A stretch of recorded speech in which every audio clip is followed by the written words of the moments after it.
Our lives are laid out on a road of bumps, turns, struggles, and more. How do we respond? How do we endure adversity for learning and growth?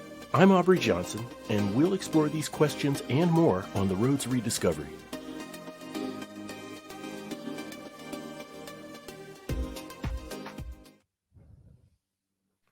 Hello, everyone, and welcome to another exciting episode of the Road to Rediscovery. I'm your host, Aubrey Johnson. The Road to Rediscovery is about reflecting on life lessons to learn and grow from them, and of course, take it to the next level and uplift others who are struggling through dark times. As a quick reminder, you can listen to this show anywhere you get your podcasts. If you listen to your podcasts on Apple, we encourage you to leave us a review and rate us. Otherwise, just shoot us an email. We'd love to hear your feedback at roadtorediscovery.com.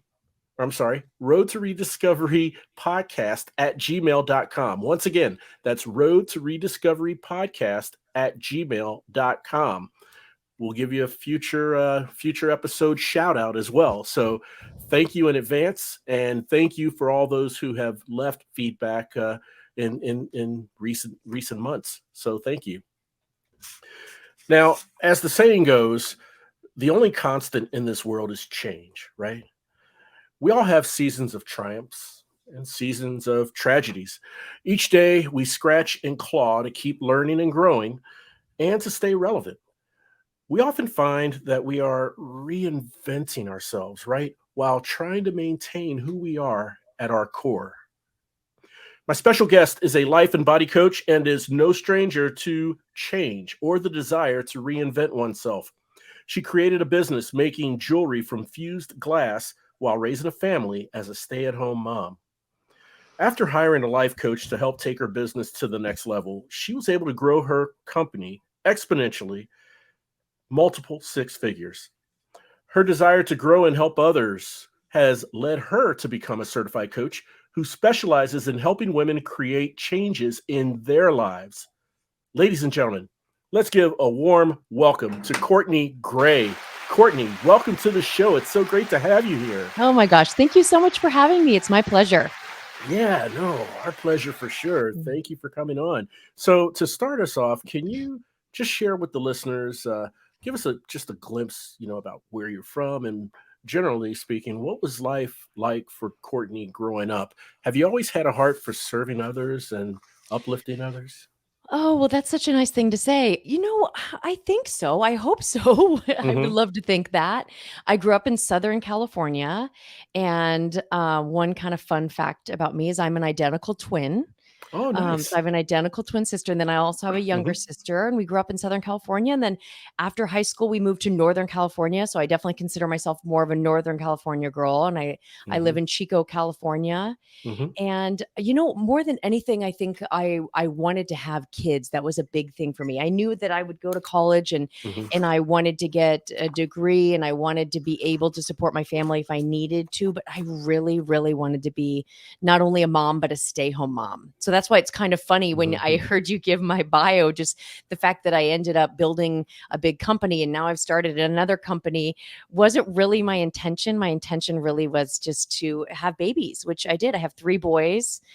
Wonderful. And they're starting, we're probably about 2 years out from becoming empty nesters, which Wow. I know a few years ago I would have said really made me sad, but I can't wait. I mean, I'm going to miss my kids, but it's an amazing time to be alive. And I feel like, and I'm sure we'll get into more of this, but I think that through life coaching and building one business, then building a second business, and this second business really being, my new next chapter, I Yeah. really feel like as we go into the second half of our lives, it's an opportunity to have an even better second half than we did the first half.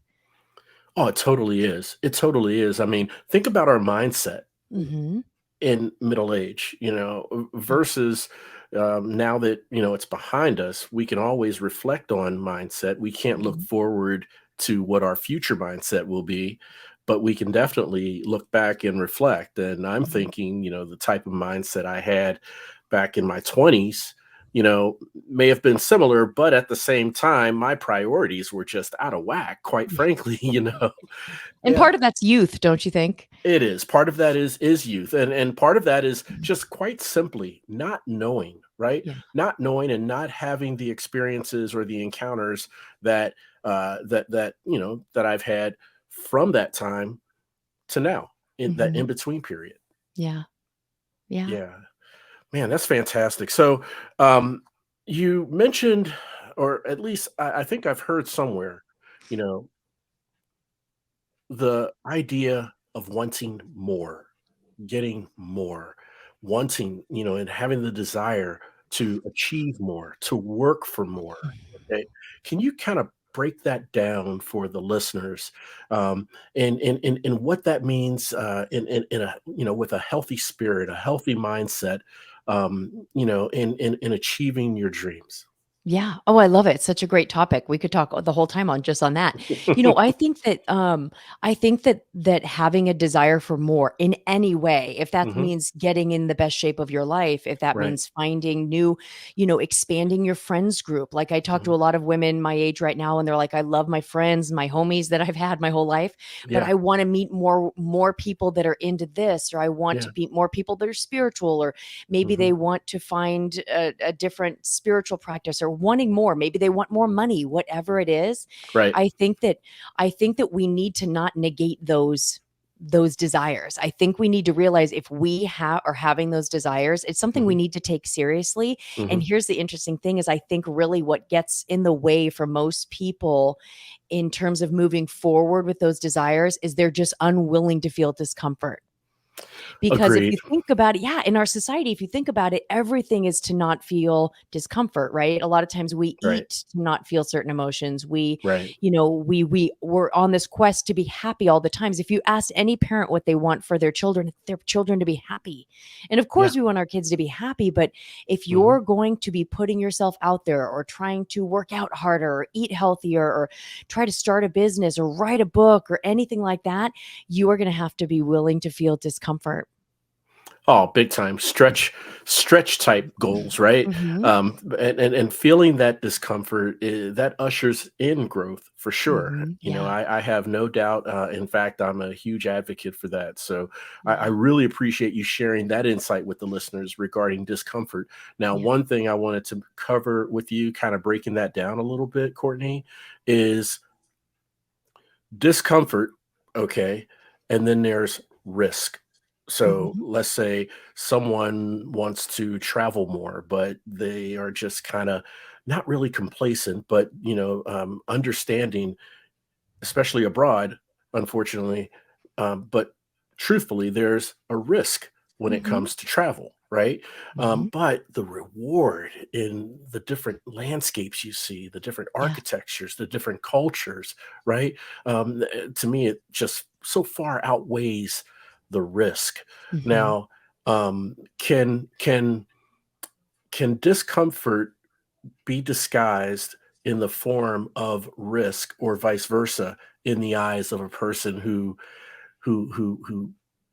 doesn't yet have that encouragement to take that chance? Oh, definitely, I think, yeah. Okay. So, because what I would say to that person is if they're like basically what they're saying is, "I'm worried that this might go wrong or that might Hmm. go wrong, or what if Hmm. I leave?" Like, I was talking to a friend of mine the other day, and she goes, "I wanna travel more." This Hmm. exact thing. She said, "I wanna travel more, but I Hmm. get nervous leaving my grown and kids and grandkids. I'm nervous leaving them. What if something happened?" Yeah. Yeah. And so there is risk involved, and there is discomfort when Hmm. you're thinking those thoughts, but being willing to feel those. Being Yes. willing to risk. Yes. And Yeah, I'm in a fact, I huge. have a Mhm. poster. Oh, I'm sorry, go ahead. No, no, no. Yeah, I have a poster that I bought when I was in high school. I started Hmm. rock climbing when I was in high school, and Oh, I nice. bought this poster, and it Hmm. says, "The greater your risk, the greater your glory." In high school, I did not even know what that meant, but it's Right. still on Right. my wall in my studio, and now I look at it and I say, "Oh, I get it now." Hmm. Hmm. Yeah, so you Yeah. have to be you have to be willing to risk and whatever that risk is. And a lot of times all the worst case scenario is it's feeling the possible negative emotions that come up with travel and that come Yeah. up with putting yourself out there and come up with things maybe going wrong, maybe your luggage being being lost or Yeah. anything that could possibly go wrong. Sure, So sure. can you feel that Yeah. discomfort in order to have an amazing experience? Oh, 100%. And Mhm. um, on this show, we are big, huge advocates of and ambassadors of mindfulness and Mhm. self-awareness. And so it sounds like there's a pretty decent amount of both that's required for one to, be willing to feel that discomfort. Even when things are going good. Oh, yeah, so Mhm. far we've been in this foreign country for 3 days. Everything's Mhm. been fine, but you're kind of cautiously, Yeah. gently stepping into Mhm. each day, but Mhm. at least being mindful that, okay, I know this is a risk, or Mhm. okay, I know we're going through this, Mhm. and just acknowledgement is huge, Mhm. as long as the goal in mind is to persevere. Mhm. Would that be accurate? Yeah, but I would also say Okay. too is that that one of the things I when I work with my clients, one of the things Hmm. I teach them is really it doesn't matter what the circumstances are that are happening, you get to decide how you want to feel Yeah. in any Yes. moment. So you can decide, you can even predetermine how you're going to feel about it. Like there's been many times where I told my husband, we just went on a long road trip down to Southern California. And Hmm. I told him, I said, I always think like, what really could go wrong here? We could totally get a flat tire. I've already decided it's not a problem. Right. And so you can Right. do that with something like, okay, I'm going to start a business. I'm Hmm. I'm going to decide that I know that there's going to be challenges and I'm going to make it not a problem. I'm going to Hmm. get frustrated and then redirect my mind and make it not a problem. That is a huge insight, Yeah. Courtney, an absolute huge insight that, quite honestly, I don't think it's been articulated to the listeners. Okay, I mean that's Okay. taking thinking and mindful thinking to Mhm, the next level. Not just thinking about where I am and how I'm feeling in the present moment, mhm, but when you embark on a journey, whether it's mhm, a literal sense like your trip to Southern California, or if it's in the sense of starting your own business or mhm, going on, that trip, um, understanding and taking into consideration what's the worst that can happen and mhm. how you will feel if that happens, right? Yes, and then Yeah. recognizing that if and one this is one thing I do is I'll say to myself, "How do I want to feel?" Even if something just happened, if all of a Yes. sudden I'm Yes. driving and I get a blown out tire, how do I wanna feel right now? And it's Hmm. not always happy and excited. Sometimes you No. just wanna feel neutral. Hmm. Sometimes you wanna feel kind of annoyed, but no big deal. And so when you determine the feeling that you want, what thought would I need to believe in order to feel this way? Right. And there's a sense of not being surprised if it happens because Yeah. you've actually considered it as a possibility, Yeah, right? and you still decide you want it. I still wanna go to Yes. Australia even though I Yes. know that I might Mhm, get to my hotel and they're gonna be mhm. like, "We don't have your reservation." I mean, that Right. You're not in the happens. system. Yeah. Yes. Oh Yeah. my gosh, yes. So, that brings up another question I have for you, Courtney, regarding, um, middle age. I Mhm, won't lie about my age. I don't keep it under wraps. I'm mhm. 54. I'll I'm be 50. 46. Oh, 46. Let's do Nice. it. Let's get it out there. Oh, yeah, yeah, let's just throw it out there. I mean, Love I it. don't know why some people are uptight about disclosing their age, Yeah. but anyhow, everyone, has their thing. But, Mhm, I'm 54, I'll be 55 in May, mhm. and, hey, I'm middle-aged, right? Yes. So, You're doing it uh well. oh, well, thank you so much. Thank you. Um, Now I wanna know, how much more of a challenge is it in working with clients who are middle-aged Mhm. in seeking a change or taking that chance? Okay, Mm. because depending on everyone has a different journey and path in their lives, right? So, um, if we, and I'm speaking very general, and I know there are exceptions, generally speaking, middle-aged people are becoming or are empty nesters. Mhm, Okay, they have really put some substantial money in their mortgage, you mhm, know, and 15, 17 plus years in their careers, and so uh, things start to get comfortable, mhm, where they are in their lives and who they're with, and so I would think as a someone who's middle aged going through those things, um, now starting to get kind of comfortable because Mhm. of the time they invested in so many things and being a parent, a Mhm. homeowner, in their careers, and so forth. Um, does it add a dynamic in working with someone who's middle aged Mhm. and comfortable in seeking that change or taking whatever that change is that they've been contemplating? You know, it's interesting that you say that people get comfortable. I see exactly what you're talking about. It's almost kind of Mhm. like life gets so almost planned out for you. Like it's Yeah. almost as if there's this prescription. Like once your kids start leaving, then yes, you start traveling more and you've got 15 years Yeah. before you retire. It's like Mhm. there's this it's like there's a road already kind of predetermined for a lot of us, especially middle class and up. Mhm. But what Mhm. I find with the women that come to me is that even though technically everyone looks and thinks that they look like they should be comfortable and they have it all together, they want more. And that is Mm. uncomfortable. And Mhm. they're almost tired of themselves. So they either Mm. really want to lose weight and get in shape, and they've Yeah. tried diets and they're so tired of the chaos of that. Yeah. They're tired of putting themselves last and they're tired of the way they talk to themselves. They're tired of maybe their relationships. They feel like Mhm. they have no control. And that all get is pretty uncomfortable. And Yeah. so they start a lot of times people will start listening to my podcast and then they start realizing maybe there is more for me out there. And that's an Mhm. exciting thing. And then what I tell them is, yes, maybe there's more out there for you. Are you ready to get uncomfortable? Yes. Because none of it comes with staying comfortable. Because if you're going to stay No. comfortable, you're going to do exactly what you're doing right now, which it is uncomfortable. So you might as well do what you want to do. I'm fascinated by the irony of this. No, isn't it funny? Yeah, yeah. I mean, you're in a position where you think you're comfortable, but Mhm. Yeah. we have this inner struggle sometimes where Mhm. we go to what's comfortable, but Mhm. we get tired of it, so we're Yeah. uncomfortable. Mhm. But we're not willing to kind of extend that discomfort to change out of it, if that But I makes think sense. more and more people are because I think we're Good. living longer, and Hmm. I think that we're living longer. I think that I just see a shift happening where it used Good. to be, and I don't even know Hmm. when, but I used to think of retirement as people retiring and then they start sleeping in till 11 and then they start day drinking at 4. And of course, this is very generalization as well, right? But then Yeah. they start going on a lot of like boat trips where they're, Yeah. going in onto islands for a day and then Hmm. sleeping on the boat. This is my like general, but Yeah. that's like kind of I think how some people figured retirement would be. And I think now a lot of people are like, I've been doing a job that I haven't really felt passionate about for a long time. Now that I'm retired, I think I'm going to start a side business. I Yes. love Yes. woodworking. I think I'm going to make cutting boards and start that as Hmm. a side business. And maybe I can make some money. Or I know like a lot of people, I have a lot of friends where they're like, my kids are getting older. I'm going to become a life coach and I'm going to make money on the side. And then what starts happening is they start making a little bit of money or they feel the work is so powerful, they're up Yeah. leveling their lives.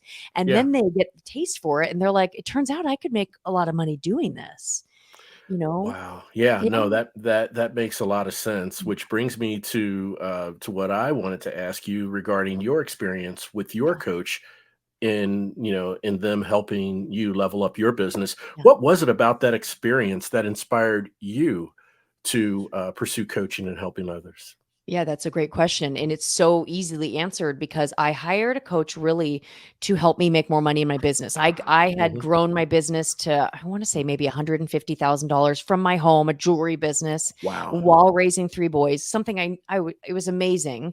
But I'm Yeah. like, I knew that there was more money there. And I felt like Hmm. I really had done all the things. Hmm. Hmm. So I hired a coach and she wasn't a business coach, actually. I didn't really even know to hire a business coach. I just hired a life coach Yeah. and she just really helped me kind of explode my mind into what was possible. And so I started making more money in my business, started being more willing to be uncomfortable, put myself out there even more, think Good. bigger. But Good. the beautiful thing, the reason why I ended up becoming a coach and starting another business was because that ended up affecting my whole entire life. It Mm. ended up affecting my relationship with my husband got even better. My Hmm. relationship with my body got, Hmm. and the way I think about myself, what I Hmm. think is Hmm. capable for with my fitness got even better. Yeah. Yeah. It made me just more passionate. It made me happier. I feel like I can manage my mind, kind of what I was talking about earlier, where I'll look at something that'll happen and I very quickly, easily can decide what I want to think and feel about it and just move Yeah. very quickly. And the biggest thing I have to say is it changed me as a parent. Mm. And if we have 3 boys. We have Mhm. twins also. I'm a twin, but I also have twins. And Wow. yeah, they're 19 and then we have a 17-year-old. And if you asked any of them if oh, is it cool to have your mom be a life coach, they would say that it has changed our whole family. Really? Yeah, 19 and Wow. 17-year-old boys would admit that, and it has Yeah. helped them, and I coach them, and they now sometimes coach their friends, and Yeah. Yeah. they and it's amazing when you hear your kids reflect back to you Hmm. what you're trying to teach them, and really it's all about we get to think whatever we want about all the things that are happening in our lives. We get to, create amazing things with our minds. Yeah, and it sounds like you also share some insights with them on the emphasizing the importance of managing what you can control, 100%. right? Yeah. Yeah, I mean, like what you can control is how you feel. And you broke it down even further a few Yeah. minutes ago Yeah. in how you choose to feel Mhm. down the line if XYZ happens, you know? Mhm. Yeah, exactly, It's yeah. fascinating. I Mhm, truly, truly, earnestly believe that it's fascinating, and I really appreciate you sharing that insight, Courtney, because that means a lot, yeah, and I think that that further encourages people um, to take that chance, to take that step, and to seize control of what they can do and how they yes, can feel. yes, Yeah. So speaking of that, we talked about working with people in their middle age who are comfortable where they are, and mhm, but at the same time they want to make some degree of change, mhm, and they're kind of tentative about it. So we mhm, talked about those people who are comfortable. Now I'd like to take a step deeper and talk about any clients you have worked with who, quite frankly, have been through traumatic experiences, mhm, tremendous struggles, and mhm, and it has had a hit taken on mhm, their self-esteem and their self-worth, and may even have a lot of doubt in themselves, mhm, feelings of inadequacy. mhm. How do you coach someone to encourage them and inspire them and empower them to that they do have control more than what they think they do, in making a change for the better in their lives. Yeah. Yeah, well, it starts small often, usually in the Hmm. beginning. It just starts with small wins, and for me, one of the biggest things I do for all my clients, 'cause I Hmm. coach a variety of people. I coach women on weight loss, I coach on Yes. business, I coach on Yes. just, people have been divorced and they're unhappy. I mean, I Yes. kind of a coach on anxiety, on everything, Hmm. and one of the first things I usually find myself going to with all these people is helping them start following through. Yes. Because a lot of times people come to me and they might say, I have past trauma, or I have, I've always talked to myself negatively and I don't really know if this is possible for me, if to get what I want. I don't believe it's possible. Okay. And so we always really start usually with following through, because a lot of times people will say, I'm just not motivated. Mm. They can get a little bit of motivation enough to message me and say, I'd like to book a consult with you. But Right. they're like, I don't have motivation, as if motivation is like a little pill that some people can take and other people don't have access to the pill. Yeah. Yeah. And so one of the things I Mm. really try to teach them at first is like self-trust, Hmm. is that if we can get you just to show up, even to like wake up earlier in the morning, and if you are trying to wake up earlier and go to the gym, or wake up earlier and journal. Like some of my clients are like, I'm really struggling doing my journaling in the morning for 10 Yeah. minutes. Yeah. If I can get them, and it's quite easy to do when I work with someone, get them to show up, and I'm like, you don't have to be motivated. All you have to do is trust yourself. But there's little Yeah. techniques, like, and it's different for different people what really Hmm. is going to work for them. But Hmm. when Hmm. they start showing up for themselves, what that is that's evidence, and they Mm. can use that evidence that they can do even more. I got you. And you know what I I do? get you. One of the things I do as a coach for my people is I Hmm. believe in them. I would never take a client on that I didn't believe in. And so Right. I believe in them and they kind of borrow it. Like I've had clients even say to me, God, you really think that I can do this? And I'm like, yes, I do think you can do this. And Yeah. they see that I believe in them and that gives them something that they can maybe believe in themselves. Maybe they've never had anyone believe in them before. Wow, that is so true. Yeah, Yeah. it Yeah. could be a matter of, no Mhm. one Yeah. believing in them or them thinking no one believes in Mhm. them, Yeah.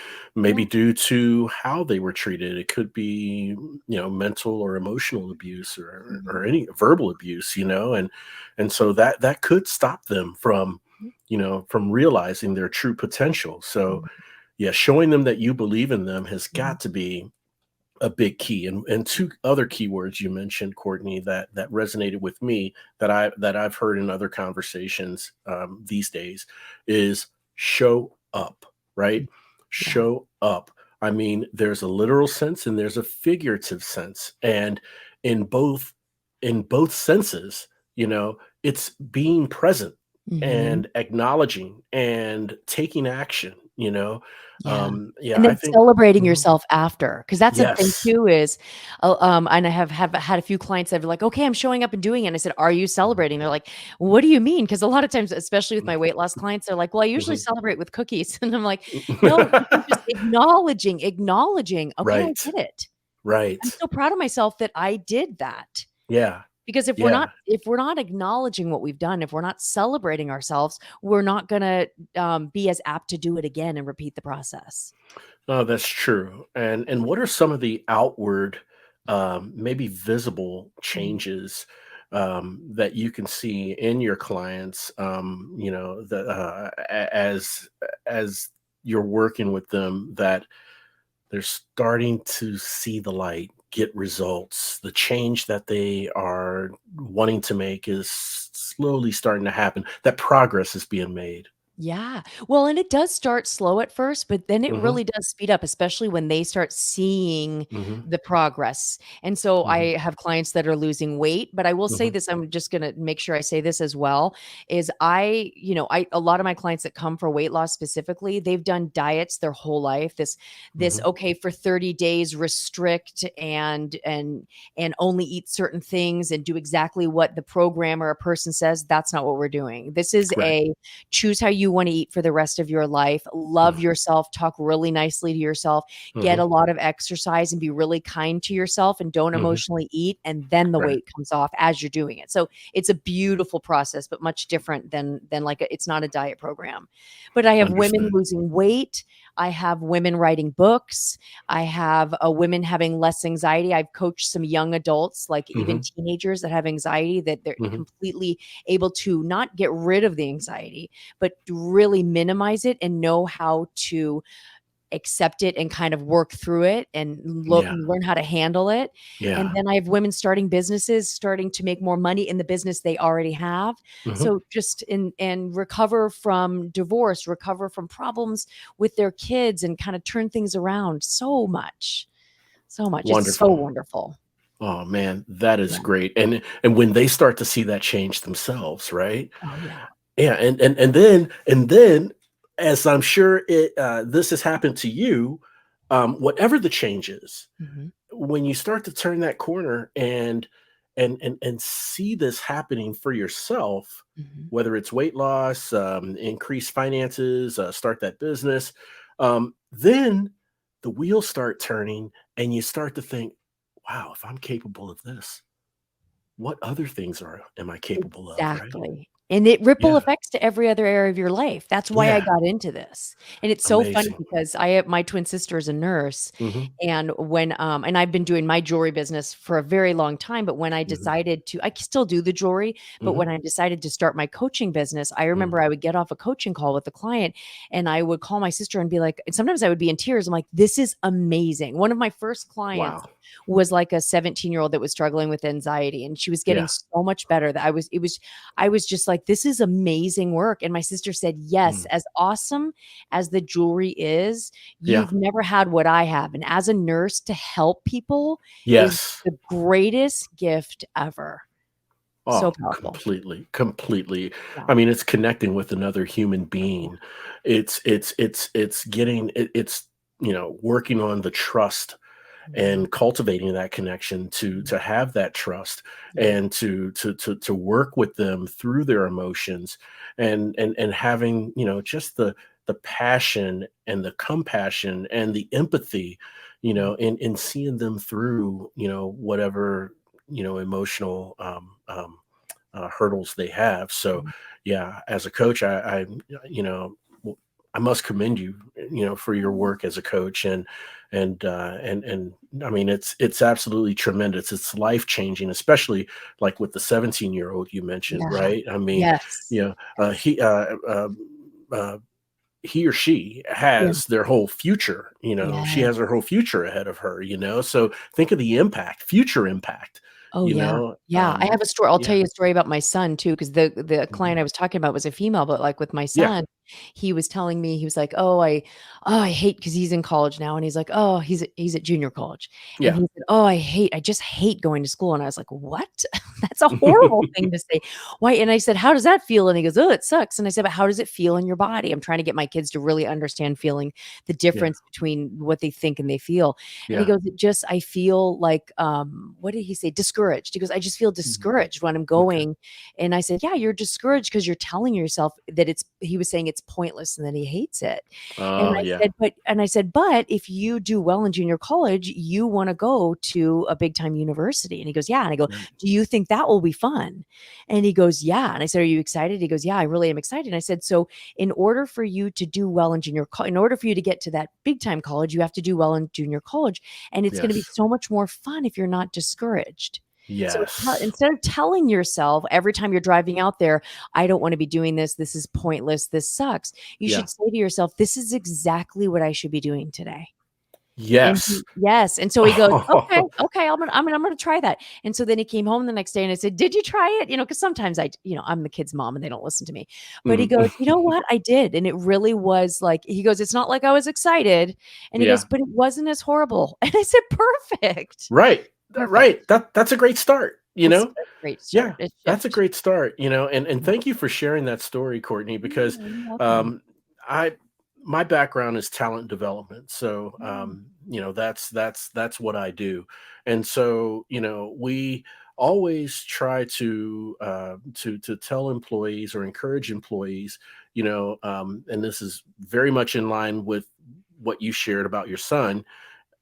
In your present state where you are, people are always like, I'd be happy if I got a promotion. Man, if I was a manager, if I was a director, if I just got this promotion, I'd be so happy. Oh, this job, and it's like, hey, you know, you need to think about the enjoyment of where you're working and what you're doing and love what you're doing.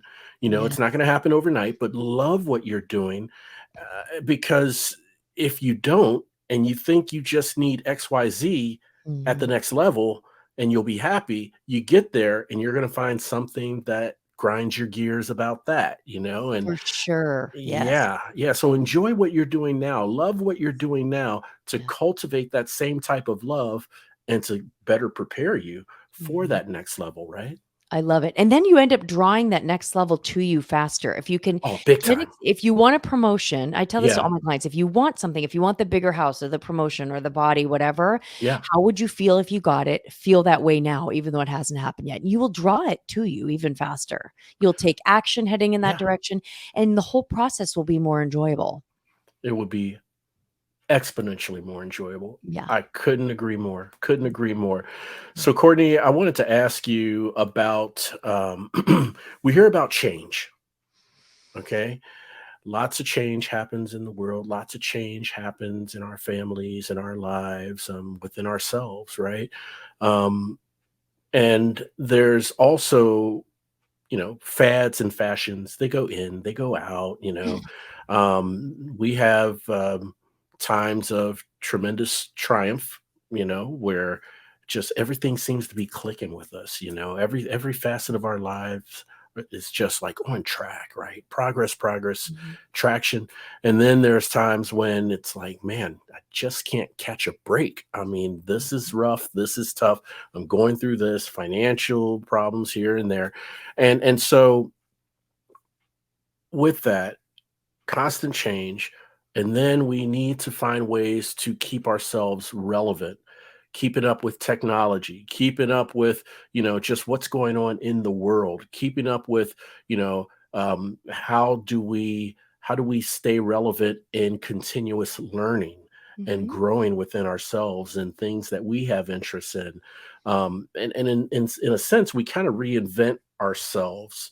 Now, is there a difference between change and reinventing yourself? Ooh, that's such a great question. Oh, is there reinvention sounds so much bigger, don't you think? Yeah, to me, it almost seems like one is all inclusive of the other, but not in reverse, Yeah, yeah, I sort of. that it sounds much bigger than change. Yeah, yeah.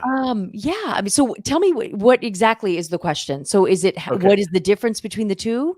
Well, is there a difference? And if so, what is the difference? Oh, that's so interesting. I think reinvention is almost, you know, I think that we can make changes in our life, little changes Hmm. here to there, different areas. And a lot of Hmm. times when we're trying to, if we're new to making change and we haven't Hmm. been following through, starting in one area is a beautiful thing because Yeah. we're not used to doing it. We don't have habits and we don't trust ourselves to follow through. But when Hmm. I think about reinvention, which it just the word is very exciting to me. Yeah. Yeah. It When I is. think about reinvention, I think of like a self-image up-leveling. I think because Yes. if when that's one of the things I always do and work with every single one of my clients is working on their self-image. And self-image is just a fancy way of basically saying how you see yourself. Yeah. And so in order to reinvent to who you are, I would imagine that would be ripple effects into your whole life, the way you show Oh, up in your totally. life, the way you Yes. dress, the way you talk, the way Yes. I think that it would be almost all encompassing. Gotcha. That Yeah. makes a lot And of I don't think it sense. has to happen. Something like I don't know that No. I want to reinvent right now. I'm reinventing a section of my life. I love my jewelry business, but I'm Hmm. now building this coaching business. So Yeah. I'm kind of reinventing that area of my life, but the rest of my life is pretty good right now. Yeah. Yeah. It's a new Yeah. chapter. Yeah. Yeah. Yeah. I like that. Yeah. And quite honestly and quite selfishly, Courtney, I asked that question because as I reflect on my journey, briefly, just wanted to share, Yeah. like I said, I'm 54 years old. Mhm. And so there was a time where right out of college, I joined a company and I worked for that company for 21 years. Mhm. And I just knew that was the place I was going to retire. I was Mhm. going to just finish out, I don't know, another 10 or 15 years at this place and so forth. And then an opportunity came where I was able to join a different company, which is where I am today. That was 9 years ago. Okay. And so, I was middle aged as far as I'm concerned. I was middle aged when I left the company I was with. I was Yeah. 45, you Yeah. know? And so I thought, wow, even at 45, I thought it would be tough to compete against, young college graduates Mm. for jobs and roles in other companies. So then that comfort element plays in, right, of where I am, but Mhm. this opportunity came. I'm middle aged and I was able to, seize that opportunity. And then I don't know, I guess I was getting a little too comfortable where I Mhm. was. And so now I kind of took that leap, felt discomfort, and I don't know, reinvented myself or just made a change. Yeah. I was wrestling between, was it one, was it the other, was it Yeah. both? And Mhm. your answer and response kind of opened that up, and I'm sure the listeners understand and how it relates to them as well. Oh, good. I hope so. Yeah. It's very Yeah. exciting. And I think Yeah. I really do see a shift happening with people like even Hmm. right around our ages is that Hmm. people are starting to go, I really can do whatever I want. Yeah. You Yeah. know, I could literally start a business at the age of 60. I Yeah. could get in my best shape ever at the age of 70. I mean, Hmm. there's really no age limit on a lot of these things. So I love that I'm seeing people wanting more. And the only thing I would suggest is if you want more, be willing to feel uncomfortable. Be Yes. willing to feel the discomfort. And that's all you need to do.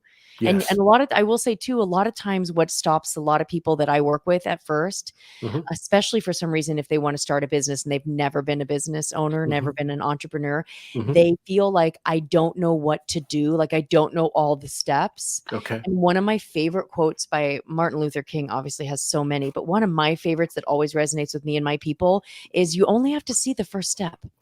You Yep. don't need to know the whole staircase. We don't need, No. in fact, it doesn't matter if you knew the whole staircase because on the way stepping up those stairs, it would change anyways. Sure would. Yeah. Sure would. Very profound. And, something as simple as steps, really has a deep meaning in changing the hearts and minds of people who just get overwhelmed at that whole big picture, right? Yes. And they get Yeah. overwhelmed and then that stops them from doing anything. It paralyzes them. Yeah. Yeah, it paralyzes them. Mm. So, Courtney, let's talk about your podcast here Yeah. real quick. If you can just share with the listeners what your podcast is about. I'm sure it's a lot about what we've been talking It about totally is. here. Yeah. Yeah, yeah. Yeah. It's called the Courtney Gray Podcast, not very Hmm. fancy name, but it really is. It's actually interesting. You'll hear this. So if you go and listen to a current episode, you're going to hear a lot of what Aubrey and I are already talking about. It's about, basically having this idea that you can create an even more amazing life for yourself and how to do that. And I just talk all about feeling discomfort. This week, my podcast was about the question like, what if? Asking yourself, what if? And thinking like big things are possible. What happens when you allow yourself to ask, what if? So I talk about your body and weight loss, and I talk about entrepreneurship, and I talk about just everything about being alive, parenting, all of the things. But it Yeah, really is around the theme of taking your life to the next level and really believing that as amazing as your life has been through learning how to manage your mind, it can be even better. beautiful, Mm. beautiful. So, Courtney, how can the listeners learn more about you, the great work that you're doing, what it truly means to want more and achieve more, and subscribe to your podcast? Yeah, yeah. Just head to CourtneyGrayCoaching.com Hmm. or it's Courtney Gray Coaching on Instagram and Facebook, and then Courtney Gray Coaching, no, the Courtney Gray podcast. So I would love it. Join me. Fantastic. All right. We are going to have links to all of those in the episode show notes so the listeners can click on those links, learn more about you while listening to this awesome conversation. Courtney Gray, thank you so much for coming on the show. Let's please stay in touch Yeah. because in my heart of what I sense from you, I have a feeling in the future there's going to be something more to Courtney Gray. Oh, you're so sweet. Thank you for having me. Seriously, you're a wonderful person. So it's just been very enjoyable getting to know you. Oh, likewise, Yeah. likewise. And I hope we can stay in touch for sure. It's been a true, true pleasure having you on the show. It's been a true, true eye-opening experience for myself and undoubtedly for the listeners in how you broke down mind control and what controlling what you think and how you feel, and considering the possibilities, to help alleviate some of that discomfort, right? Minimize it a little bit. Yeah. Thank Yeah, you. absolutely. And I want to thank all of you for tuning in and listening. And look, if you have a loved one, a colleague, coworker, a neighbor, a friend who just doesn't seem to be themselves, maybe they're going through dark days of despair, not eating, not sleeping, not sure where to turn or who to turn to, I humbly ask that you please share this show with them because on the road to rediscovery, we want our listeners to know two things. Number one, you're not alone. And two, there's always hope. The road to rediscovery, it's a movement, a revolution. And guess what? You are now part of it. We're all roadies on this journey of life. And it sure feels good having you on the road with me. Thanks again for listening. We'll chat again soon. We really hope you enjoyed this episode of The Road to Rediscovery. We'd love to hear from you. Shoot us an email at roadtorediscoverypodcast@gmail.com and leave us any questions or comments you may have. The Road to Rediscovery is an AJ Shark production.